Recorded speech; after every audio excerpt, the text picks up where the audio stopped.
We don't need any lessons from BBC or from anyone. Throwback to when Paul Kagame, the BBC, Rwanda's president, tore into the broadcaster's superiority complex and its attempts to belittle Rwandans, exposing how agenda-driven the balanced outing corporation really is.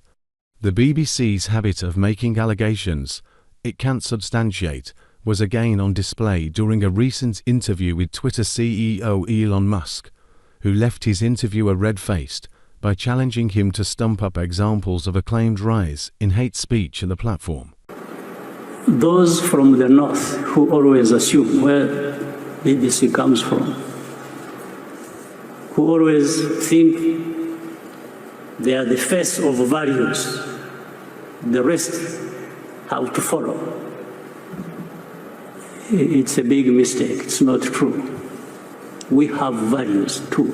We here in Rwanda, in Africa, we do. No question about it. Second, there are some of these problems we have had in our continent, in Rwanda. Those from the north who define or want to define values have been part and parcel of these problems we have been facing. Some of them have actually been the cause of the problems we face. But at the same time, like the genocide here that took place here in Rwanda, where 1 million people over were killed.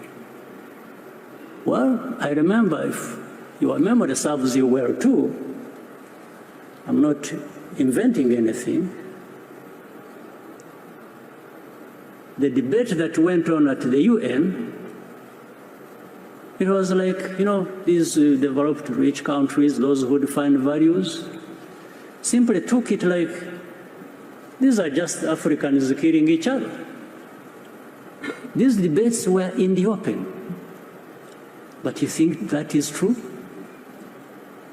You think the divide that actually led to this genocide was just the creation of Rwandans, not the people from the north who actually divided this country, told people to think of themselves as belonging to one ethnic group and the other to think as belonging to another ethnic group, and therefore they should kill each other. Not only are they different, but they should kill each other. Would you believe that? Would you tell me that the 20 million people, this is documented by other people, not by me, who were killed in the Congo, were killed by other Congolese in the old days of King Leopold? And you think all that just disappeared in a moment? Then you had the savages coming over and taking over their own countries and killing each other. And then the others assume the higher ground. They are up there in the north and keep pointing fingers at those of us and think we have no values and we just are there to, we don't respect freedoms, we don't respect human rights. Sure, do you think so? BBC, you think so? You take time, you broadcast, and from morning to evening, this is literally just abusing people. You're abusing Rwandans, you're abusing Africans, values. What values do you know, my dear sister, on behalf of BBC? So I want to assure you, there is nobody in the BBC or anywhere else thereabout who would be holding values better than we do here in Rwanda. Except if we just want to cover up the mistakes of the same people who want to define these values for us.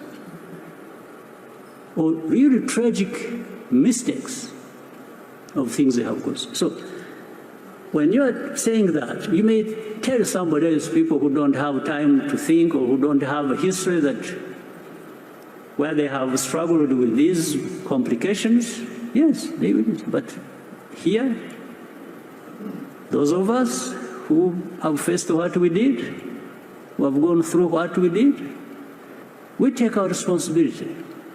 Of course, genocide could not have happened just on the hands of others who brought it to us. No.